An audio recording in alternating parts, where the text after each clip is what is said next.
Is zero counting, whole number, integer, rational number, or irrational number? Circle all that apply.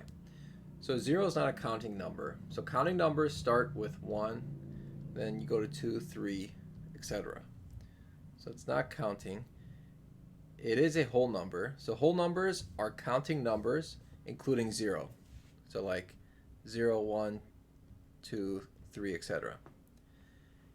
0 is an integer and it is rational, but it is not irrational. So you can't be both rational and irrational. So because it is an integer, it must be a rational number.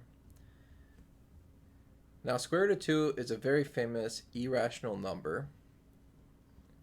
It's definitely not rational, and it's not an integer, neither a whole number nor counting.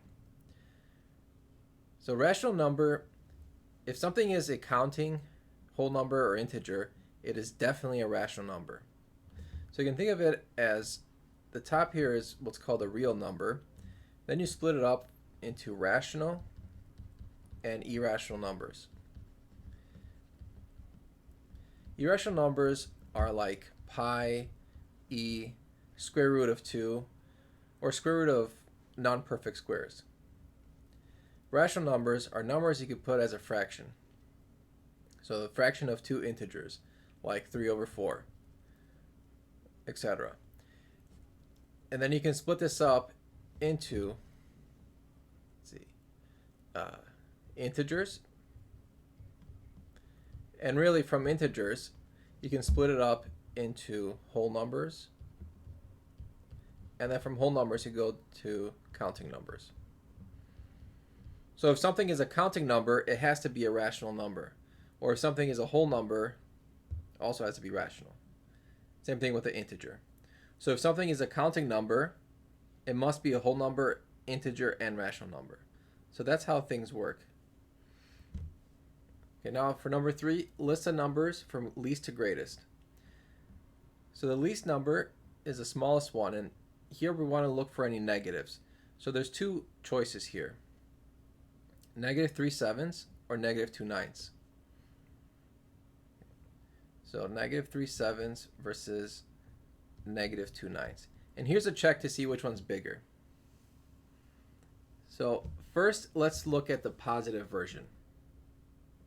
Or rather, we can look at the negative. It doesn't matter.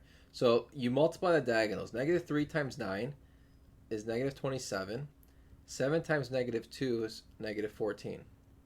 Clearly, negative 14 is bigger.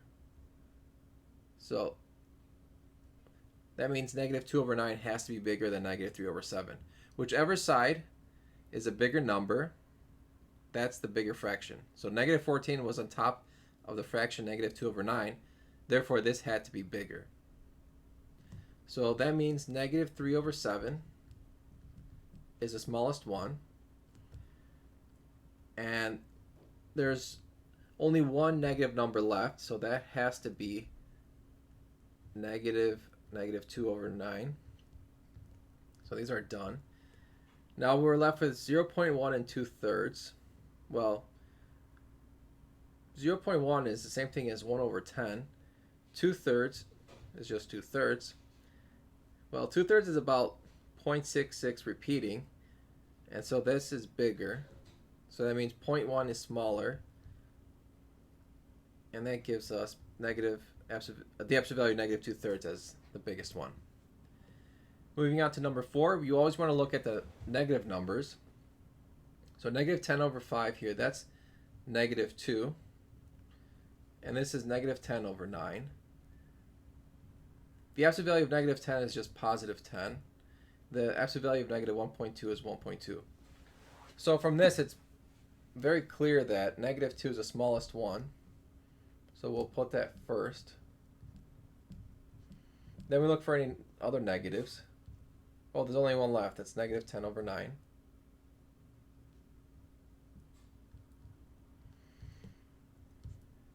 And then 1.2 or 10, which was smaller? Well, clearly 1.2 is smaller. And then 10 has to be the biggest one. Going on to number 5, we want to circle all rational numbers. So the first number is 3.14159, etc., which is just pi. pi is not a rational number. So definitely not going to circle that. The next one is 1.25 over 3.1. So 1.25 is a rational number, and so is 3.1. Whenever you divide two rational numbers, assuming the denominator does not equal 0, then you should get a rational number. So this one works. Now 3.5 repeating and 1.1 repeating, because they have a pattern to the decimal, they're both rational numbers. And so using the same argument where we divide two rational numbers, we end up with two rational numbers. So that one works. And then negative 5 over 9 is a fraction. It's a fraction of two integers. So this is also a rational number. Now for number 6, 1.3 repeating has a pattern. This is just 3 repeating constantly. So that is a rational number. Pi over 3 is not rational. If pi is not rational, pi over 3 certainly is not. Now, they could be tricky and ask you, well, is pi to the 0 rational? Well, pi to the 0 is 1, and 1 is rational. So it's rational, it's whole, and it's counting number. So, and also integer. But obviously pi over 3 is not. 97 over 79 is two whole numbers here. So this one works. And the next one, negative 5.12345, there's no repeating pattern. Sure, there looks like a pattern, but it doesn't repeat. So this one is not a rational number. So remember, it has to be repeating. Okay, number 7, we have negative 13 plus 9. So this is negative 4. Now we have minus negative 3. So two negatives would be a positive. So you have plus 3. And then plus minus 7. You can also think of this as negative 7. Or adding a negative, whatever is easier. Now negative 4 plus 3 is negative 1. Negative 1 plus negative 7. Whenever you add two negative numbers, just add the numbers. Like 1 plus 7 is 8, and the answer is negative. So this one is negative 8. For 8, we have negative 2 over 7 minus negative 4 over 11. Two negatives will give us a positive. Now we're going to rewrite negative 2 over 7 and 4 over 11 so that they have the same denominator.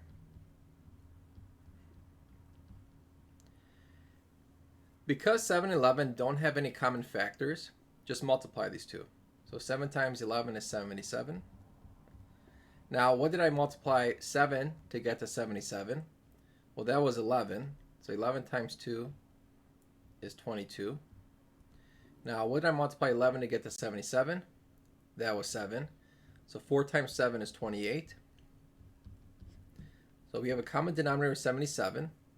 Negative 22 plus 28 is the same thing as 28 minus 22. And that's equal to 6. So the answer is 6 over 77. Next one, we have one negative. So if you have an odd number of negatives, the answer is going to be negative. So in other words, if there's like 1, 3, 5, 7, etc., negative numbers is going to be a negative answer. Now 4 times 7 gives me 28. For 10, we count the negative numbers. We have 1, 2, 3, 4. Because 4 is even, this one is going to be positive. So this is a positive answer. Okay, next we could just multiply. Well, in order to multiply, you can simplify. So we have a 2 and a 6. That's going to be 3 and 1. We can cancel this 3 out. That's going to be 1 and 1. So I can rewrite this by canceling all the negatives because we said it's going to be positive. We have 1 times 5 times 1 times 4. Well, The ones are just ones, and then 5 times 4 is 20. So the answer here is 20. For 11, we're going to simplify. 12 and 24. We know 24 divided by 12 is 2. That's going to be 2 and a 1. Now, what factors do 14 and 35 have in common? That's going to be 7. So divide 14 by 7 to get 2. Divide 35 by 7 to get 5. Now I'm going to rewrite this. This becomes 1/2 times negative 5 over 2. We multiply across. What's 1 times negative 5? That's negative 5. 2 times 2? That's 4. So my answer is negative 5 over 4, or negative 1 and 1/4. For 12, in order to multiply this, we have to convert it into improper fractions. So first, do 7 times 5. That's 35, plus 4 is 39. Over the denominator here is 7, and that's negative. For the next one, we have 5 times 2 is 10, plus 2 is 12. And that's also going to be over the denominator of 5. This one is negative as well. Because I have two negatives and I'm multiplying, we know that the answer is going to be positive. So we can just put a plus here. Now 39 and 5 have no factors in common. Neither do 7 and 12. So instead we could just multiply. 39 times 12. Well, I know 40 times 12 is 480. Subtract by 12. That's 468. And now we can multiply 7 by 5 to get 35. Now you can also simplify this. So we can see how many times does 35 go into 468. That's going to be 13. So 13 times 35 gives me 455. So there's a remainder of 13 over 35. So either of these two answers is acceptable. Now for 13, we have a 15-foot round above ground pool. It holds 5,700 gallons of water. There's a leak in the pool. Every 79 minutes, 2.4 gallons of water leak out. Find the total change in the amount of water in the pool after 5 hours. Because we're looking for the total change, that's another word saying, how much did the pool leak?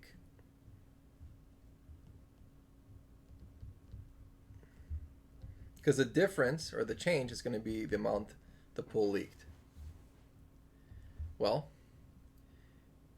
we have 2.4 gallons leak out every 79 minutes. So the word every, think of it as a fraction. So every you can think of as over 79. And that's 2.4 gallons. Okay, so 2.4 gallons every 79 minutes. 2.4 times something over 79. Well, here we're looking for the time. We're interested in 5 hours. Because 79 is in minutes, convert 5 hours into minutes. So that's going to be 5 times 60, which is 300. Multiply, and you end up with 3.16 gallons.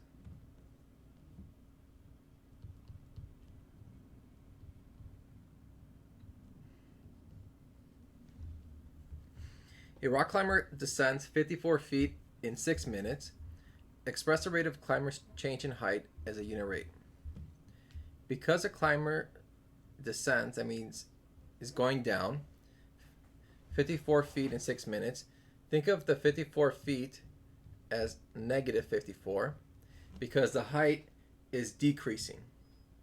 So a negative rate will tell us that the height is going down. A positive rate will tell us that the height is increasing. Okay, so it's negative 54 feet over 6 minutes. So dividing this, we get negative 9 feet per minute. So the negative means again that the climber's height is going down. a company loses $165 as a result of placing an incorrect order. The 12 owners of the company must share the loss equally. Select expressions that represents the earnings per person and solve. So we have a loss of $165. That means that's negative 165. If we were gaining $165, you would have it as a positive number. Now with 165, we're going to share it among 12 people. So how much will each person, well, we want to represent the earnings per person. Well, you're going to take the $165 and then you're going to divide it into 12 people. Well, that's the same thing as saying negative 165 divided by 12. And the answer is C. A certain plant grows 1 1/4 inches every week. How long will it take the plant to grow 6 3/8 inches? Well, for this one, we're going to divide. So we have 6 3/8 divided by 1 1/4. I'm going to rewrite these as improper fractions. So you have 4 times 1 plus 1 is 5 over 4. 8 times 6 is 48 plus 3 is 51. So this is 51 over 8. I can rewrite this as 51 over 8 divided by 5 over 4, which is the same thing as multiplying and flipping. Now I can simplify the 4 and the 8 as 1 and 2. So this will be 51 times 1 is 51. 2 times 5 is 10. Rewriting this will be 5 1/10. And this is weeks. So just over 5 weeks. Okay, 17, we want to divide negative 7 over 6 with negative 5 over 36. Because we have two negative numbers here, we're dividing, that means it's going to be a positive number. And whenever you're dividing, you can simplify across. So in other words, the 6 and the 36 will be 1 and 6. So we have 7 over 1 divided by 5 over 6, which is the same thing as multiplying the reciprocal. Now we can multiply across. 7 times 6 is 42. 1 times 5 is 5. And so this is 8 2/5. For 18, we want to use a distributive property. So let's do negative 12 times negative 8 over 6. And let's add that to negative 12 times 2. Let's see, negative 12, think of this as negative 12 over 1. Now the 12 and the 6 will cancel. We have 2 and 1. And then negative 12 times 2 is negative 24. So right now, we have negative 2 times negative 8 minus 24. Negative 2 times negative 8 is going to be positive 16. Minus 24 will give me negative 8. For 19, I'm dividing two mixed numbers, so I'm going to write these as improper fractions. So 7 times 4 is 28, plus 3 is 31. This will be 31 over 7, and it's negative. For the denominator, we have 2 times 8 is 16, plus 1 is 17. So this will be 17 over 2. I'm going to rewrite this as negative 31 over 7 divided by 17 over 2, which I'm going to change the division to multiplication and then flip the 17 and the 2. I can't cancel anything, so I'm just going to multiply straight across. Negative 31 times 2 is negative 62. 7 times 17 is 119. And this is my answer. Okay, last problem. We have negative 3/8 plus 1/5 divided by 10. The shortcut to doing this is to take the 10 and multiply it by 5 to get 1/50. But now we'll show it using a longer way. So we'll have -3/8 plus, we're doing 1/5 divided by 10. Well, 1/5 divided by 10 is 1/5 times 1/10. So 1/10. So then -3/8 plus, now we can multiply across. 1 times 1 is 1. 5 times 10 is 50. Notice that they both don't have the same denominator. So in this case, we want to see, what do both 8 and 50 have in common? Looks like they only have a 2 in common. So you can just multiply 8 and 50 and divide it by the same factor 2. So in this case, it'll be 200. Because 8 times 50 divided by 2, well, 8 divided by 2 is 4. And then so 4 times 50 is just 200. So that's how I came up with the common denominator of 200. So multiply the denominators and divide by whatever common denominator they have. So if they had a common denominator of 4, I would have multiplied and divided by 4. But here they just had 2 in common. Okay, what do I need to multiply 8 to get to 200? Well, that's going to be 25. So multiply 3 by 25 to get 75. And this is negative. What did I multiply 50 to get to 200? Well, that was 4. So 1 times 4 is 4. The denominator is 200, and then negative 75 plus 4 is negative 69. Or rather, negative 71. So my answer is negative 71/200.